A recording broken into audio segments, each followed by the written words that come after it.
Namo tassa bhagavato arahato samma sambuddhassa.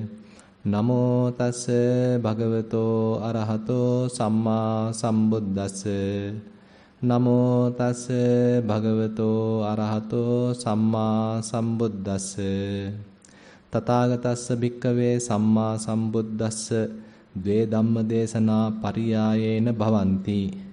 Papang papakato passathati ayang patama dhamma desanati.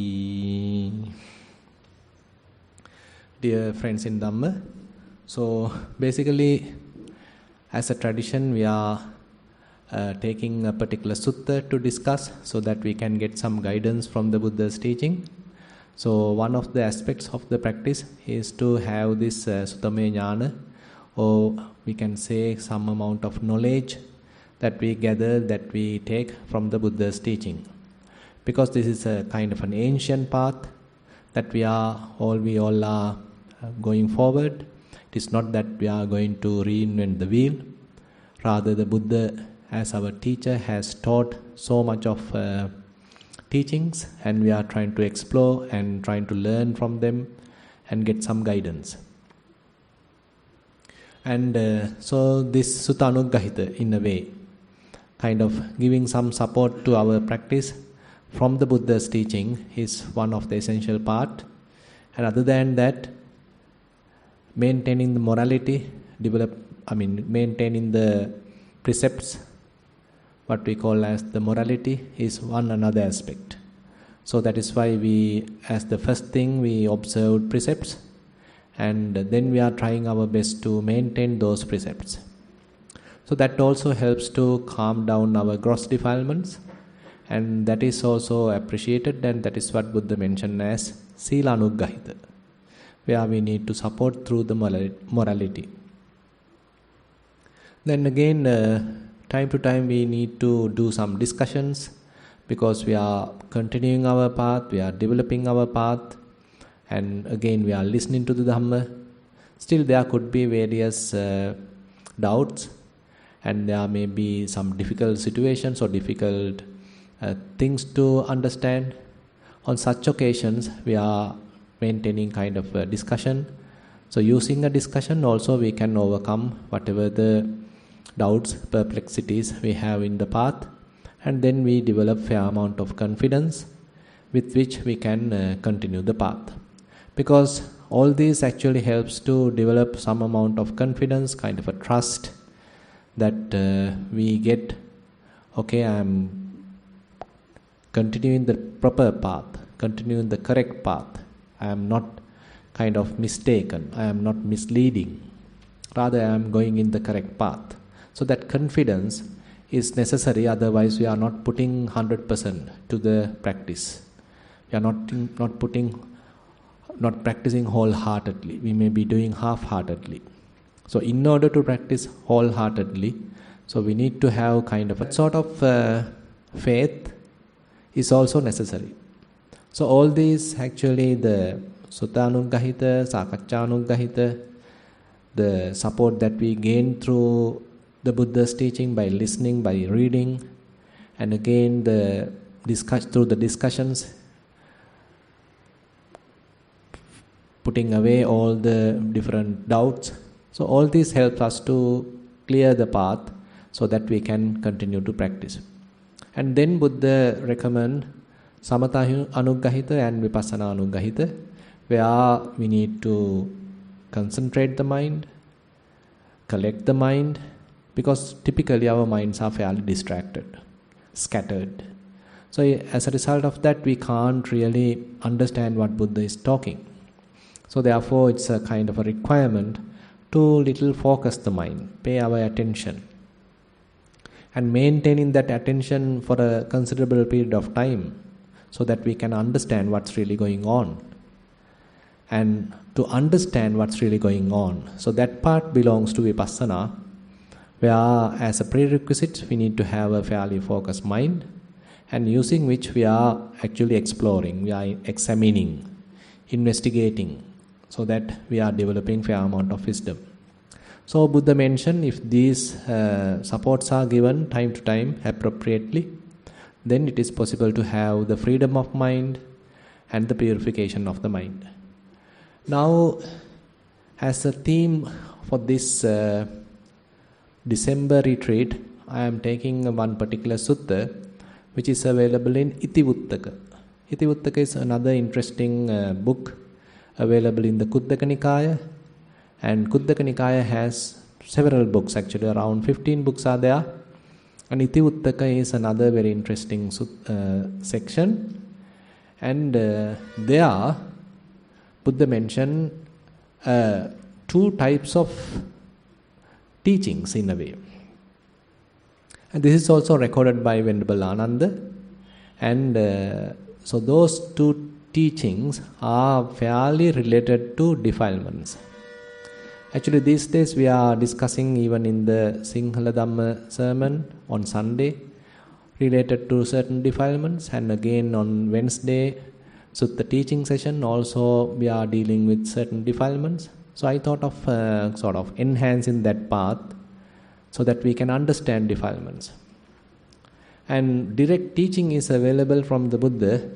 So in this particular sutta, which is called as Desana Sutta, or literally we can translate it as Dhamma teachings. So there are two Dhamma teachings emphasized in this particular sutta. Tathagatassa bhikkhave samma sambuddhassa dve dhamma desana pariyayena bhavanti. So Buddha mentioned for the enlightened one, the Supreme Buddha, there are two successive Dhamma teachings. One after another, there are two successive Dhamma teachings. So you can't deviate, or you can't take as a single component. So both have to go hand in hand. So the first component is what we are going to discuss today. That is Papang Papakato Passathati Ayang Patama Dhamma Desana. So Buddha instruct, okay, you got to see, we can say, the evil as evil. So this is very common theme in a way. Probably you might remember one very common teaching of the Buddha, that is Sabba Papassa Akaranam. So that is where you do not do evil. But here little descriptive in this particular sutta. So Buddha first of all mentioned Papam Papakato Passathati. First of all, you need to see evil as evil. Now, first of all, we need to understand then what is evil in order to see evil as evil. So what is evil? So there are various lists actually we can see in the Sutta Pitaka discussing different defilements and even different levels of defilements. It is not that immediately Buddha discuss very subtle defilements. Rather, Buddha give a kind of a systematic approach where first he talk about gross defilements. There's another interesting sutta, actually we can connect to this, where it starts with the purification. We can call it as soil purification. You might have heard that if a person has noticed, okay, this particular soil has certain content of gold. Now, can we immediately get that gold? So we can't, right? I mean, we recognize, okay, certain very slight portion is there, and it is also fairly mixed with all the other impurities. But through some mechanisms, using various technologies, okay, people found, okay, there may be a little content of gold in this particular soil. So how are we going to get that or extract that gold? So this is a very interesting practical simile that Buddha is giving, and he say, okay, you go to that particular site and you get fair amount of soil which comes with all the impurities, and now you remove all the gross particles, gross dirt particles. And of course we can understand, okay, it may have some other stones, can have various other say defilements, we can even call them impurities, and so we all remove them. So the gross defilements, gross impurities are now fairly removed. but still we couldn't get gold. So then what they are doing? They go through another level of purification. They remove even smaller particles, smaller impurities. Still gold is not available. Then they kind of boil the whole thing. Go through another very subtle purification process. Little bit advanced maybe. And then, they get some content. Still, we can't say it has pure gold. So this burning or the boiling process, using various techniques and again blowing out impurities and again boiling, again blowing out. So likewise, a series of process it has to go through. Then only we can say, we got pure gold. So that even that gold may be little fragile and you can't even make ornaments, jewelry. Probably you can even refine that. It has to go through a very subtle, very delicate process in order to get the very best refined gold. Then only probably we can say, you can use it to make a jewelry, a kind of an ornament. So that is possible. Now we can say, we have refined gold, best gold. In 22 carats, 24 carats in today's terms. So the same simile Buddha gives for our mind purification as well. So this particular sutta is called Pansuddhovaka Sutta. And there Buddha mentioned, we have the Olarika Upakkilesa. First we have the gross defilements. So the gross defilements are, he categorized as Kaya Duccharita, Vachi Duccharita, Mano Duccharita. So there are some gross defilements which we do through the body, which we do through the words, and which we do through the mind. So we can start from there. Actually, those are quite known to most of us and easy to understand. So what are the gross defilements we are talking in the body? So what are the things, wrong actions, unwholesome deeds we do through the body? So these things we all understand, we all know. So first thing is killing. So the killing is one gross defilement in that sense, which one can conduct through the body. So either say animals, human beings, whatever the form. So if there is any kind of a killing, so that comes as a very gross kind of a bodily defilement, gross kind of a bodily deed. Then first of all we got to stop that. Panatipata veramani sikkhapadang samadhiyami. So we undertake that precept. So that comes under a precept even. So why Buddha emphasize it as a precept? Because everyone likes their lives. So therefore we need to honor everyone's lives. So therefore as a very essential part of our social well-being, so Buddha recommend, you should not kill anyone. It has to be restrained. You have to abstain from killing. So there may be, by the way, some killing thoughts, but we are not talking about that yet. But you need to stop killing somehow. Even though there may be anger, even though you want to get revenge, killing thoughts still popping up in the mind, you got to stop, at least considering that you are maintaining kind of a precept.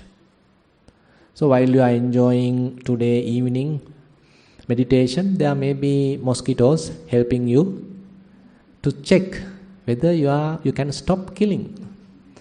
So whether you can adhere to this precept, because they also come and do their job to check whether our Upasakamma is doing that properly.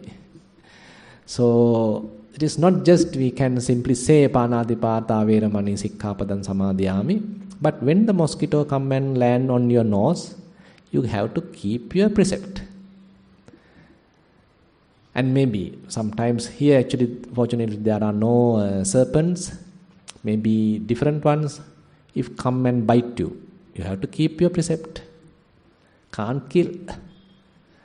So likewise, even when certain others harm you But still, if you are not taking revenge, if you are not going to kill, so that is in that sense. So we are trying to maintain that precept. So these are quite obvious things. And then actually that killing has to happen through intention. Accidentally probably you may step on to an ant, so that is not considered as killing because you didn't have any intention. So in order to kill, you need to have killing intention. And probably you may employ kind of a method, and then you know exactly it's an animal, a being, and then you kill. So then all those conditions have to be satisfied to be a proper killing even. And then Buddha talks about Adinna Dana Veramani Sikkhapadang Samadhyami, where another gross defilement, gross bodily deed, misdeed, what one can do. So that is stealing. So there may be beautiful things, there may be precious things, wealthy, the important things, valuable things, and there may be a strong requirement in our side, but still, can we prevent stealing? Nowadays, the whole country is going through some economic problems. Can we still stop stealing? It's very difficult sometimes nowadays. People are robbing jewelry, and even I saw that someone has stolen the Sandagala, what's that, moonstone, recently from one of the ancient sites. And they are all destroying those ruins and finding out treasures. And sometimes they cut trees. That is very common in Nissarana. So people are coming and cutting trees because they are now, doing bad. Bad in the sense, economically very poor villagers, and they don't have any revenue. They come and cut trees. Very difficult. So likewise, even when economic difficulties are there, even when we are poor, can we still avoid stealing?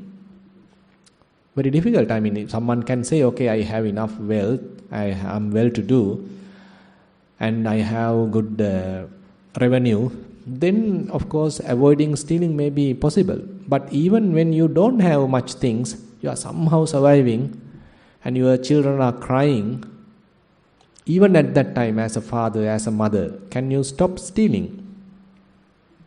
Very difficult. We can think of that kind of a practical situation. When we all are doing well, it's not a big deal. We can stop stealing. But how if, your children are suffering and you have nothing to do? Can you simply ask something from another person, or are you going to steal? And then how about cheating? So people have come up with so many different ways of stealing. It is not that unlike in the good old days that you go and grab things and run away. Now they have so many different things. How to fraud, how to cheat, all these different methods are there. So this is the most complex precept, even in the Bhikkhu Vinaya. There are many methods explained in the commentary. Around 25 methods are mentioned in the commentary, how to steal, how people are stealing. So complex. Sometimes while another person is carrying something, probably he may simply hand it over to another person. Okay, just keep it for a while, I want to wear my sarong.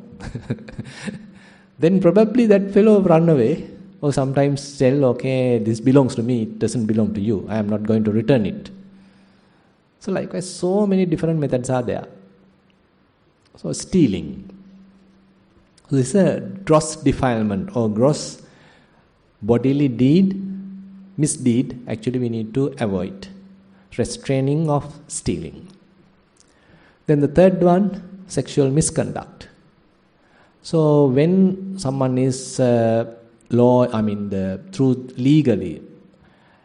sort of have a relationship, husband and wife relationship, how about not involving with misdeed, misconduct, even when sometimes the invitations are coming, situations are there, the possibilities are there, and even the feelings are there. Say another party is interested, but not properly legal. You have your own spouse. Even that situation, even when an invitation coming from another party, can you stop involving in sexual misconduct? But if the situation is really good, your wife is good, your husband is good, you have a good family life, then of course probably you can continue that, no problem. How about the situation is very bad? Say you are having trouble at home, your husband is say not treating you well, your wife is not treating you well, all these difficulties are there. At the same time, there's another invitation coming from outside for another relationship. Can you stop sexual misconduct? Very difficult. So these are the areas that we can look into. When the situations are difficult, can we still maintain precepts? When things are favorable, of course, that's not a big deal. But even when the situation is very difficult, even at that time, can we maintain the precept? So that is actually the edge, in a way we can say. Edge where testing how truthful we are, how honest we are, to what extent we can maintain the precept. When things are favorable, yes, we can do. But when things are difficult, are we going to breach? Are we going to transgress? Or are we still going to maintain the precept? So the third bodily misconduct, misdeed, is therefore sexual misconduct. Kamesu miccachara veramani. So we need to understand, okay, these are the bodily misconduct. Buddha talks as the gross defilements. Olarika upakkilesa. But there's another part, that is the most difficult part in the sense. Sometimes we can somehow manage the bodily misconduct, we can stop bodily misconduct. But how about the verbal misconduct? How about lying? Are you never lied? Have you never lied? Even when the situations are there, can we maintain truthfulness? So are we honest? So are we not exaggerating? Are we always keeping the truth? So we can look at in many different angles. Even when difficulties are there, even when life-threatening situations are there, are we able to maintain truthfulness? I mean, if things are quite normal, we can say, yes, I am quite truthful. But when situations are very difficult, are we still going to cheat or make kind of a falsehood, fraud and all these things, and then are we going to get some kind of benefit? Or are we maintaining the truthfulness? So the verbal misconducts therefore start with being truthful. Musavada veramani. So that is a gross defilement. So these are very gross, we all can understand. So how much people are cheating these days? How much they are lying these days? Very common. Why? I mean, these are gross defilements, gross. So you can see across the globe, across the whole world, how much people are lying. And we think actually, probably I am getting some benefit by lying, by cheating, by deceiving. But in order to lie another person, first of all, I have to lie myself. I have to lie to my own conscience. As a person who is having very honest conscience, I can't lie. So first of all, I need to, in a way, cheat my own conscience. Then only I can cheat another person. So it's a kind of a two-way thing. So you are lying, even first you are lying to yourself. And again, Buddha mentioned, for a person who is lying, he can do any other thing. Because whatever he do, he can say, I didn't do, no? So therefore Buddha mentioned, for a liar, Actually, it is not that anything he can't do. He can do anything because he is simply lying. He is simply a liar. So this is the first gross verbal defilement Buddha talks. And then the Pisuna Vacha Veramani. That is where kind of a divisive speech. Suppose there's a group living in harmony, and due to some reason you say, hear something about them from another person, and you go and tell to that group, so that the whole group gets scattered, their peace is no more, and they are now hitting each other, they are quarreling each other, they are sort of arguing each other. The whole peace is broken. Suppose there is a good society, they are doing well and harmonious, and another country wants to invade. So sometimes these are the strategies they do. So they put someone and they spoil the whole, trust. And now all are kind of divided, and whole society collapse. And sometimes these are the typical governing methods nowadays. Divide and rule. If the unity is there, if the peace is there, so we have kind of a strength. But how another person come and put kind of a divisive thought, divisive speech, the whole unity, whole peace is broken, scattered, threatened. How if we have kind of an attitude of making the people quite concord, kind of accord, make the whole thing peaceful? So that is the opposite. So rather than talking to divide, how about talking to unite? So therefore these precepts not only talks about the restraint side, but also it has another side, that is the doing part. Okay, how about rather than divisive speech, how about kind of type of a speech where the divided societies, divided families, divided members come into unity. They become more peaceful, loving each other, helping each other. So therefore Buddha recommend always to each and every precept the positive aspect as well. Say even to the killing part, say Buddha recommend, okay, now you become more compassionate, you are helping, you are freeing animals, you are giving their life, and you become this kind of the person who is saving their lives. So likewise the positive part is also there. Instead of stealing, you are the one protecting, you are safeguarding. So you are promoting that. Instead of sexual misconduct, okay, you are promoting the kind of the good relationship. You are not misusing. Instead of lying, you are always being truthful. And instead of dividing, you are now kind of uniting. And the third verbal misconduct is called the Parusha Vacha. So Parusha Vacha Veramani. So instead of using harsh words, how about using soft words? How about using kind of words which are amenable, nice to hear? You feel comfortable after hearing it. You feel like you are kind of enjoying, love to hear.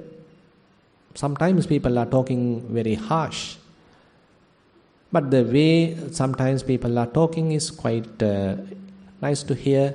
You like that association because that person has some soft speaking or proper speaking, and again telling something useful.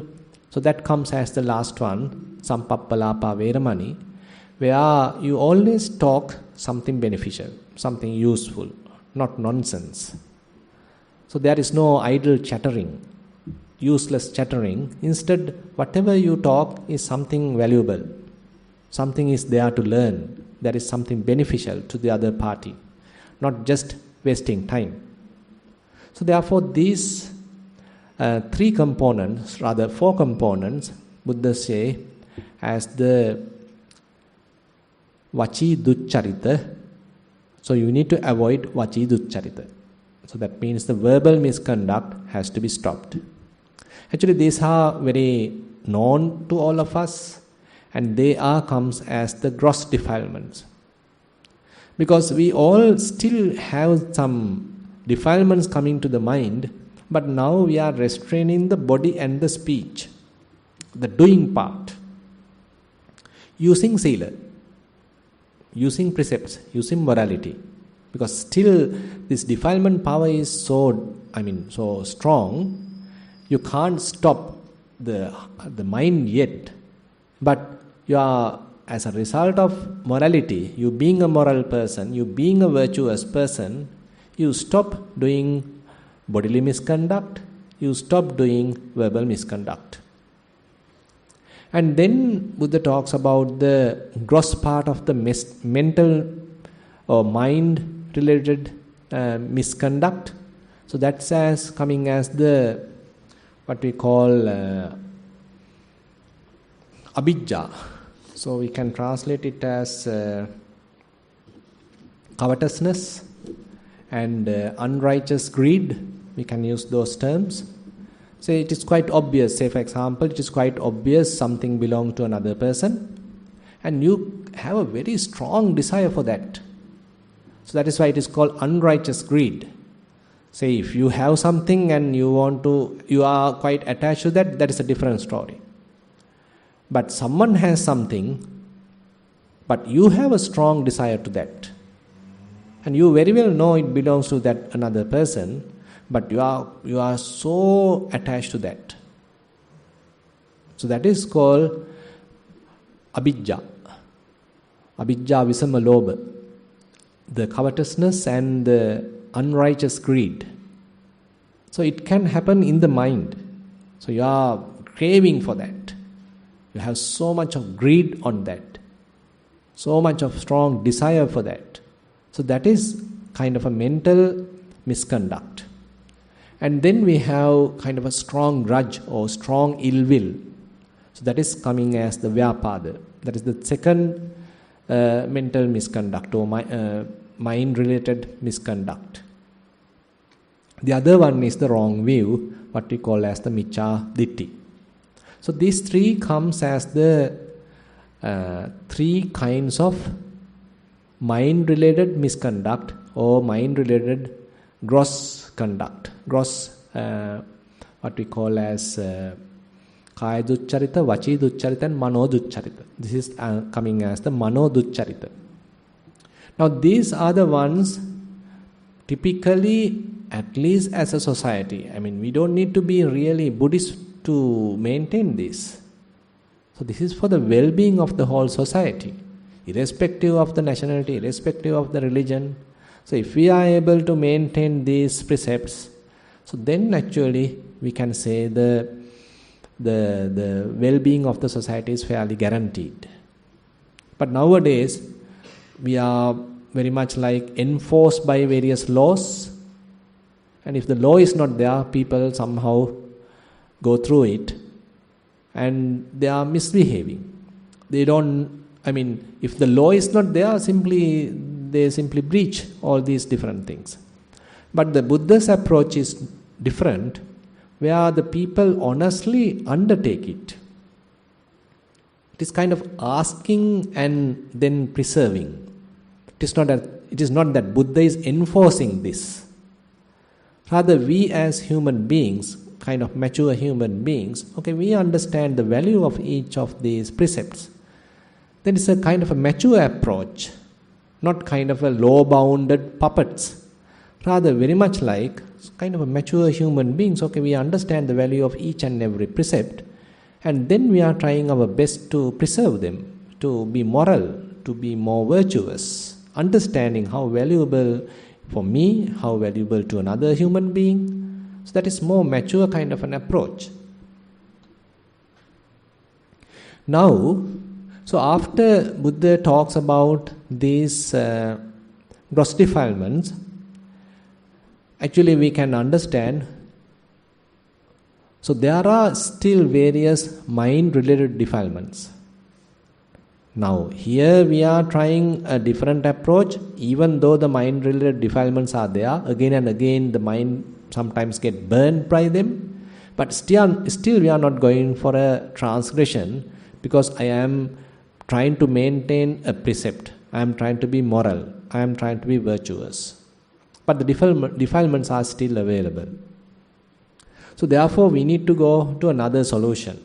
So here still at the morality level, we can't find a solution.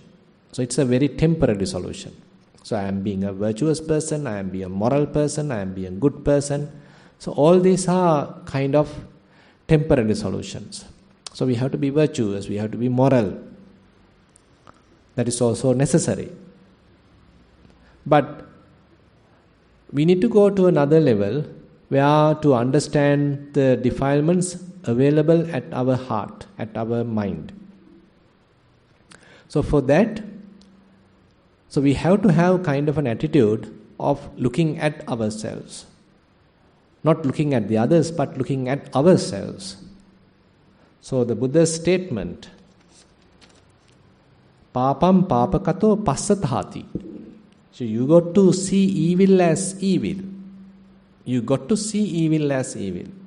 So where evil? So evil happens in the mind. So the defilements, whenever they are arising in the mind, so we have to recognize them. So what typically happens is we don't know. We are trapped in defilements, we are victimized to defilements, and we implement that, we transgress that, and ultimately we regret about it. Now say for example, you become angry, and you shout, you cry, you fight, you quarrel, but later, lot of grievances, lot of regrets. It's my fault, he is correct, I was too arrogant, I was too early, I misunderstood the situation, so you later regret. So in that sense we are too late. We couldn't recognize the defilement, simply we become a victim of the whole defilement. So that is what typically happens. So sometimes people are being caught by the police for doing something wrong, and then they cry, yes, I did that, I did this, it was my mistake. And sometimes they kill their own family member, and later they regret. So that indicates that they couldn't understand the defilement, they got really angry and they got the revenge, they get into quarrel. Anger I am taking as an example. So that means we can't understand defilements. Even though they are operating in our minds, we can't understand. They are victims. We are like slaves of the defilements. And we are sometimes quite emotional. And immediately react. We have no brakes. Immediately react. If someone is shouting, you immediately react.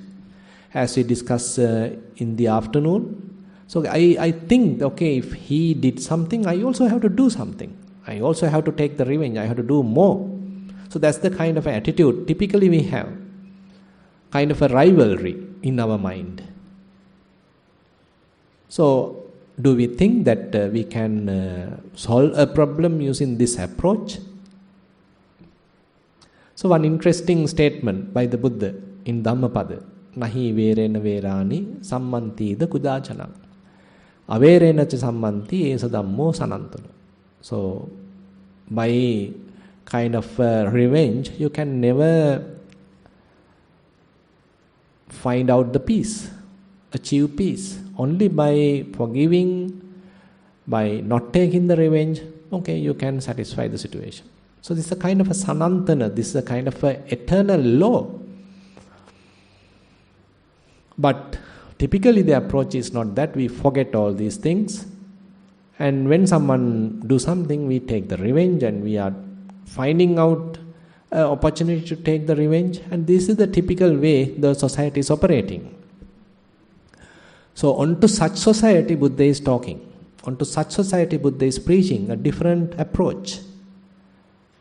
So in that sense, as Buddhists, as the followers of the Buddha, So rather than finding fault with others, so we need to find what are the defilements in ourselves. So the approach is looking inside, not looking outside. There may be enough faults with others, but how about looking inside? There may be the situation, okay, you are 100% correct. He or she may be 100% wrong. But how about looking inside? So very difficult. I also can tell, but very difficult. So when we are going through the real situation, so now all of us may not be in a kind of a big trouble, but assume that we are going through a real situation. On such situation, how about looking inside rather than looking outside? Because those are the difficult or those are the situations, the defilements are coming or popping up, appearing in the mind. So while meditating, being at Kalalgoda, so you may not get so many defilements. So everything is happy, everyone is coordinating, all want to peacefully meditate. So there may not be many defilements. But the moment you get out and find a three-wheeler, and with the three-wheel guy, you are going through this way, that way, and ultimately he doesn't want to return the balance, there the defilements are coming. So how about at that time? Are you going to meditate? Are you going to not recognize the defilement? Aren't they defilements? Only defilements come inside the Kalalgoda. So are we as meditators, only while meditating we need to find out defilements? How about the other defilements then? Aren't they defilements? So therefore, all these difficult life situations we can look at in a way are the opportunities to understand defilements. How much defilements are there in our mind? Actually, someone was telling very recently, actually just yesterday, this mind is like a cesspit filled with so much of defilements. Endless kind of defilements. Not just one or two, but endless kind of defilements. Actually, Buddha also has mentioned that. So there's a very interesting sutta called Gaddula Baddha Sutta. So there Buddha mentioned, you can't even understand the beginning of these defilements. So when the ignorance has come to the mind, when the craving has come to the mind, when the beginning of all these existence of these beings corrupted or defiled, polluted, when it has started, you can't find out. So that means for a long, long time the mind is defiled. So he mentioned, Tasmatiha bhikkhave bhikkhuna abhikkhanang sakanchittang paccavekkitabang. Therefore, monks, often you should reflect. Digarattang idang chittang sankilittang ragena dosena mohenati. For long, long time, this mind is defiled through lust, hatred and delusion. So we all are in the same boat. Not just anyone are rid of the situation, all are in the same boat. For long, long time, we are carrying so much of defilements. But the potential is still there. So don't think that we are in a helpless situation. So that is where the Buddha's teaching is so important. So he at least first say, you got to be humble. You have to come down. You have to be honest. You need to understand, okay, that mind is defiled. Mind is polluted. Mind has so much of corruptions. So first of all, we need to admit, we need to be very humble in that sense. Rather than behaving like saints, therefore, first of all, we need to admit, okay, mind is defiled for long, long time. And Buddha say to reflect that quite often, not just today. Abhikkhanang sakanchittang paccavekkitabang. Abhikkana means quite often. Monks, you should quite often reflect that my mind has defiled from lust, hatred, delusion for long time. When you are thinking like that, what's the attitude you get? To suicide? Commit suicide? No, that is not the option. But the option is you become more humble. Yeah, something is wrong. I have to correct it. So that's the kind of attitude that you get. So I have to work out. I have to find a solution. My mind is defiled. So it is corrupted. It is polluted. Let me start a kind of a process, kind of a work to purify it. So now you get a kind of a urgency. So this urgency, this desire to purify is coming as a noble lineage. It is not just started. That's also very interesting, and it is mentioned in the Aryavansa Sutta. So Aryavansa Sutta, quite familiar to Sri Lankans, and it talks about ancient lineage or ancient noble lineage. So that means coming for eons, from one Buddha to next Buddha to another Buddha. Eons. Not just this Gautama Buddha, but many countless kinds of Buddhas. Noble lineage. So what is the quality that Buddha... There are actually 4 qualities highlighted. I am just taking the relevant one here. So Buddha mentioned in Aryavansa Sutta, Bhavana Ramo hoti Bhavana Rato, Pahana Ramo hoti Pahana Rato. So, if one is having this kind of an attitude, Bhavana Ramo hoti Bhavana Rato, Pahana Ramo hoti Pahana Rato. Taya Chapana Bhavana Ramataya Bhavana Ratiya, Pahana Ramataya Pahana Ratiya. Then another statement is there. So that means, so you have a kind of a inclination to meditate. So that is a very ancient tradition. It is not that we started this year. It's a all lineage that we are trying to follow. So if you have kind of an inclination to meditate, to look at yourself, to understand your own, say, mind, and to develop the mind. So meditate, bhavana means development of the mind.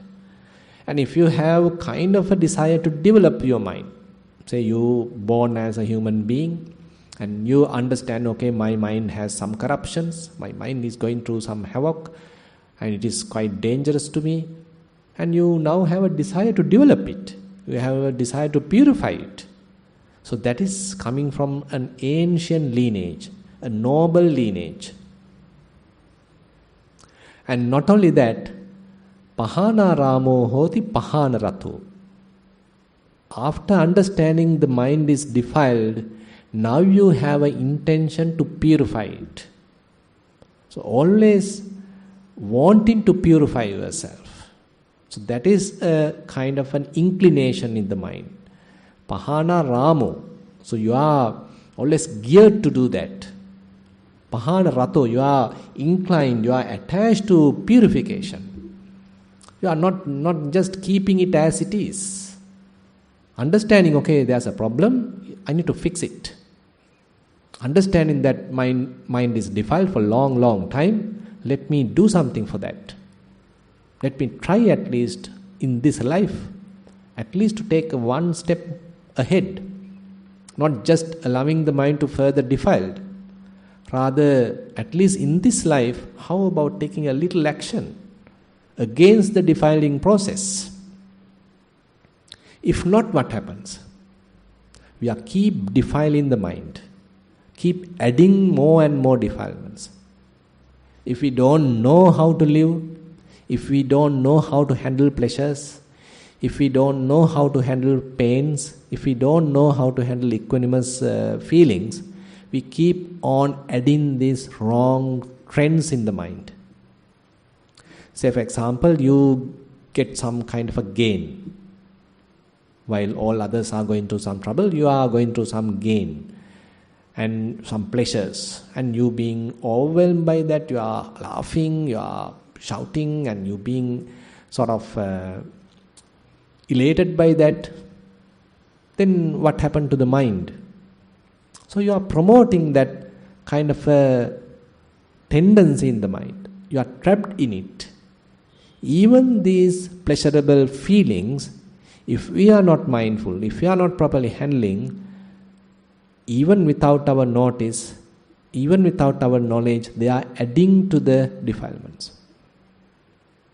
And even when the painful feelings are there, say you are going through some difficulties, you are crying, and why it is happening to me, why it is happening to me.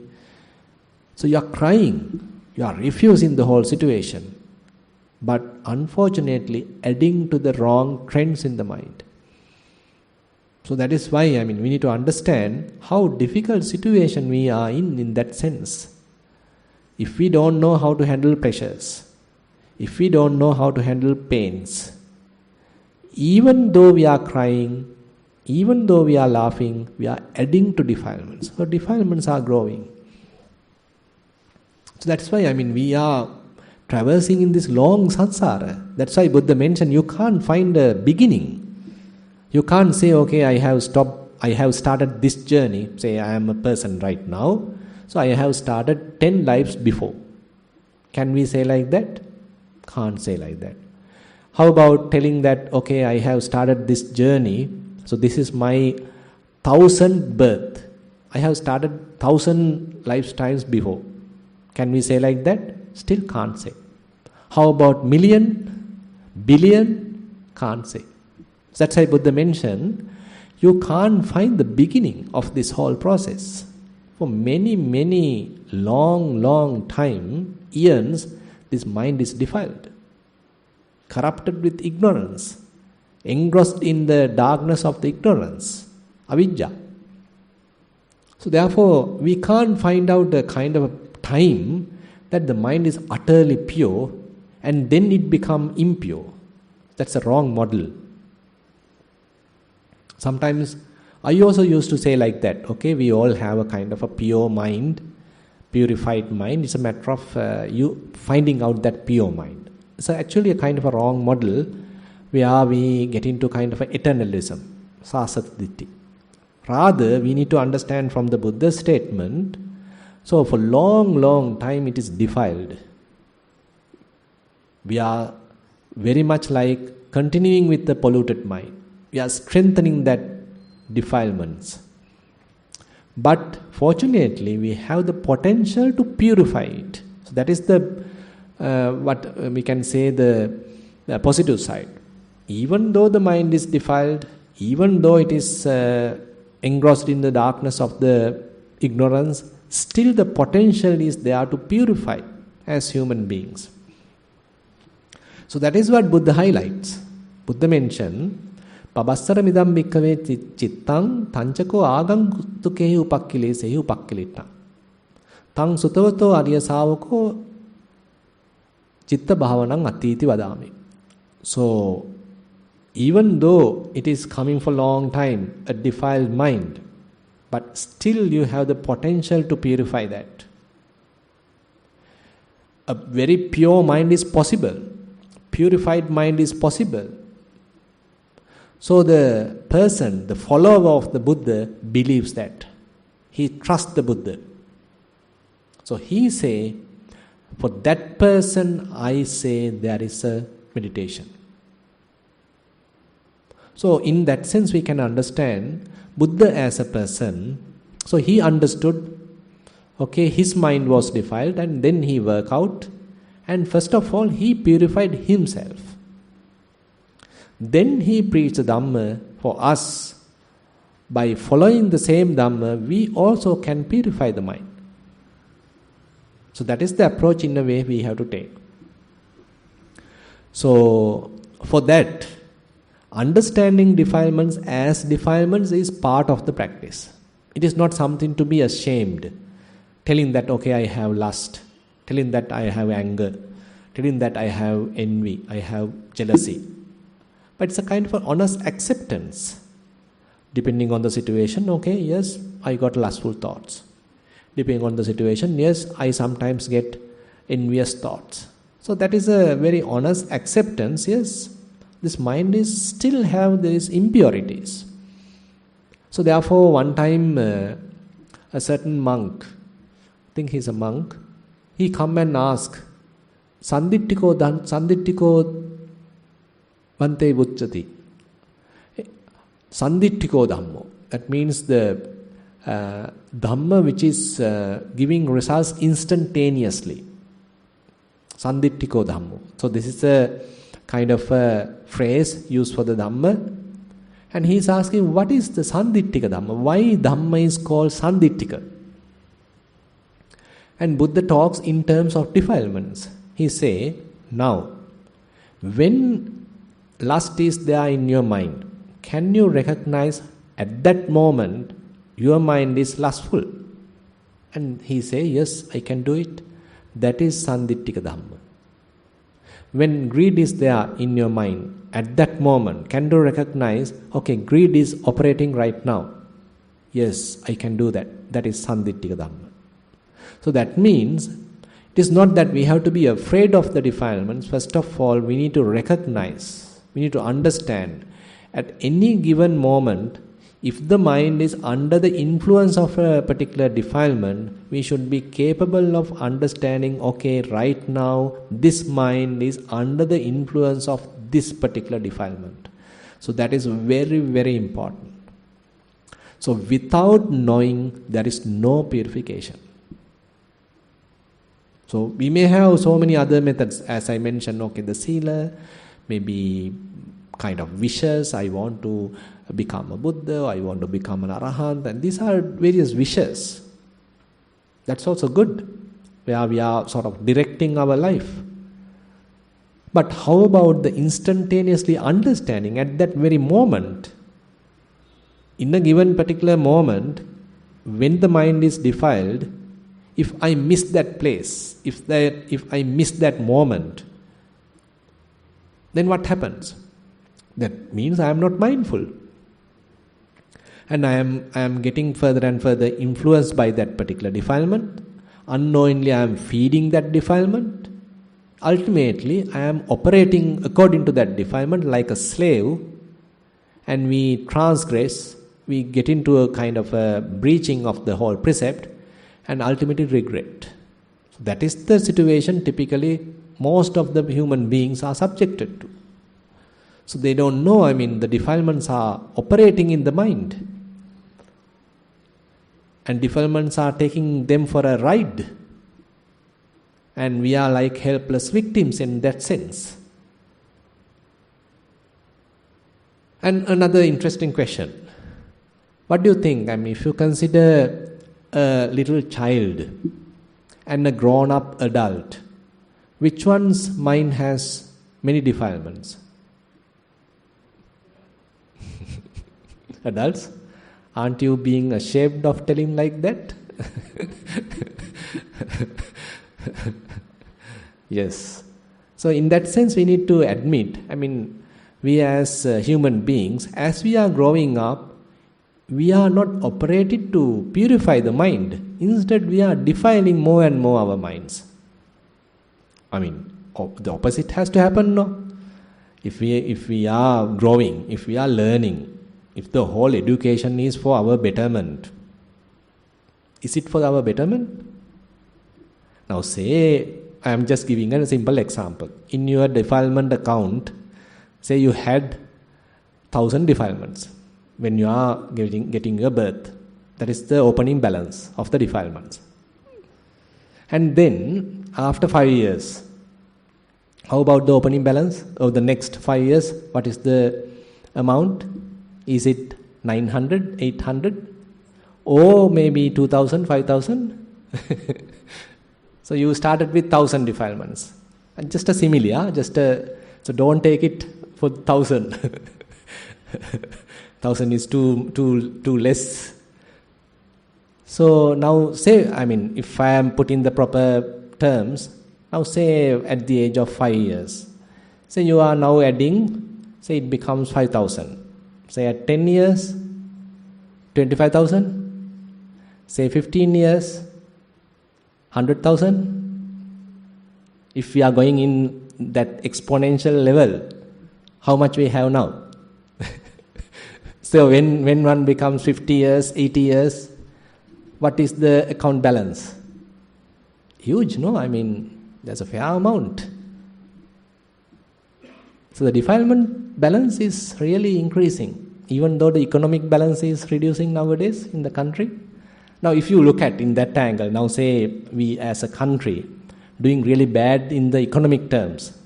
How about doing in the defilements term? Very, very high. Defilements balance is really high. So if you want to sell the country based on the human defilements, we can sell for long, very high amount. So the defilements are increasing as we are growing up. So then where the education has helped? So that's why we are not seeing the big picture. We only see our lives only within this short time. So we are only seeing, okay, I have this life, okay, 70 years. So in these 70 years, I have to earn as much as possible. I have to say, acquire as much as possible. I have to satisfy my senses as much as possible. So is it the way that are we going to operate? So this is what we are expecting, no? Isn't that the model that we want? So we want that. Success means that. Development means that. So in this short 70 years, I want to gratify my senses to the max. If the government is giving me enough to satisfy my senses, that's a good government.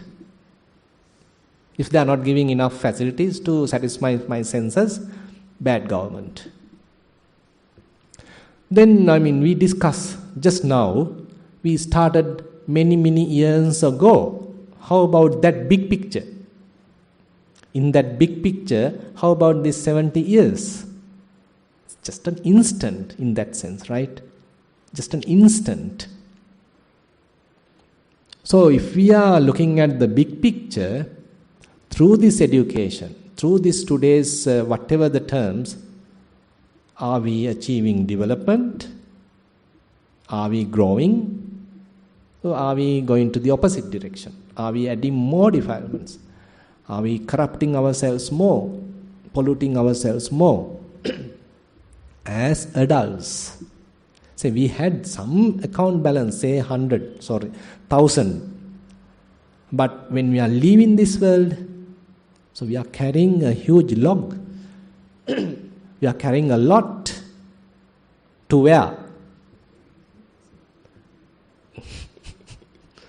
What would be our next birth?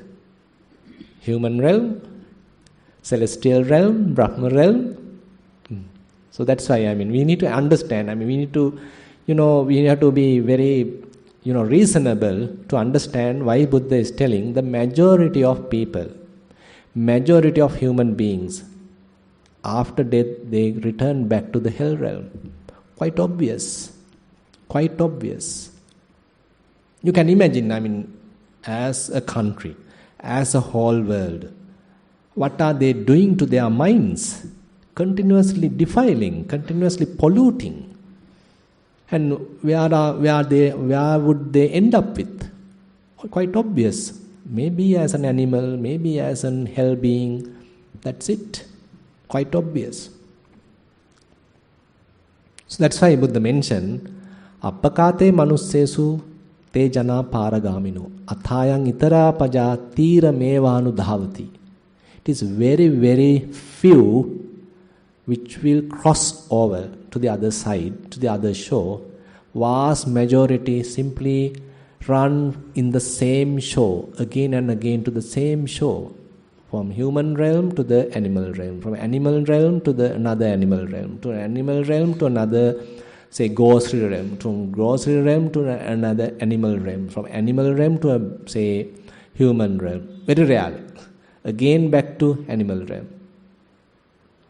Keep on going and going. Keep defiling. So endless. So that's why we need to understand the big picture in that sense.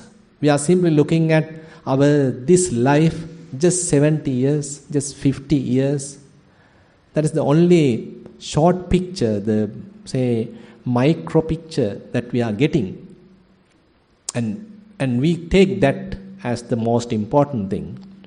And we forget about the whole big picture. So that's why in a way we can say, if you have a big picture, sometimes we are not talking much about the economic terms, because we are looking at a different angle. That's why we can say most Buddhist countries are poor, isn't it? So what are the countries who are well developed? Are the Buddhist countries? Maybe China, Buddhist country.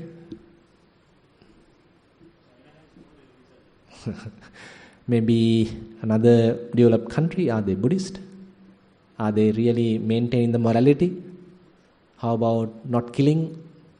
So what is the main economic revenues in Sydney, who have the vast selling of cattle? For what? For giving them food? Cattle farming. So we can understand, these are we discuss gross defilements, not killing. Not killing. So it is acceptable to kill for food? Is it all right? Nowadays, a huge talk is on the egg price. Egg price, now 50 or something, now people are telling that the hens are going to strike. That's why the egg prices keep increasing. Are these eggs you are now going to breed till they become chicken? Are they Buddhist eggs?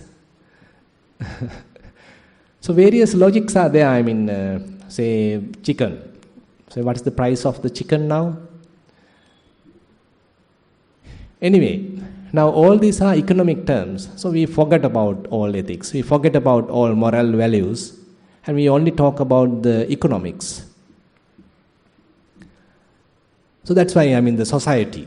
So when we are talking about the development, so we talk about from economic terms. Either you even sell dog's flesh, money is needed. That's what we are talking, right? That's what we are promoting. That's what I have taken just a single example. So cattle farming. How much a particular country is selling for cattle farming? To kill thousands. So they are carrying through huge ships. So during, I think, there is something kind of a tragedy happens in the kind of a large canal, I can't remember. So all the cattle, they are being transported in a huge ship, being trapped for long, long time. Thousands were died. So what about Panatipata Veramani? Isn't it applied there? So can you imagine, even the gross defilements we have completely ignored. And we are also moving in the same direction as a country. Otherwise we can't survive. We economically bankrupt. So how are we going to do it? How about starting a cattle farm? Or maybe, what is that called? The river fishing. Or what's that called? Miridiya Matsya? I can't remember the proper term. So likewise, many methods are there. How to earn money using various easy methods, but breaking precepts, breaking ethics, no moral values. So as human beings, in that sense, with the advancement of the technology, now killing is nothing. So they are going in a line and the machines are there to, within a second, cut the neck. So all these have become quite acceptable. And we are not much sensitive about all this. We simply look at them and we simply allow them. We simply eat them. No sense in ourselves. So anyway, as a whole, as human beings, it is quite obvious that the vast majority will be reborn in hell realms. Quite obvious. So understanding defilements as defilements, understanding the gravity, understanding the big picture, in that sense, quite important. Seeing at that moment, in a given particular moment, whenever a particular defilement is operating in the mind, at that moment, understanding, okay, I am under the influence of this particular defilement is utterly important. And probably if we can remove that I part, if you can understand, okay, this particular mind at that moment is undergoing a particular defilement, another little bit advanced level. So the Satipatthana practice in that sense gradually take us to that level. So it is not immediately, but gradually take us to that level, and we will discuss that tomorrow. So with that, actually I like to conclude today's Dhamma sermon. Thank you very much for attentive listening.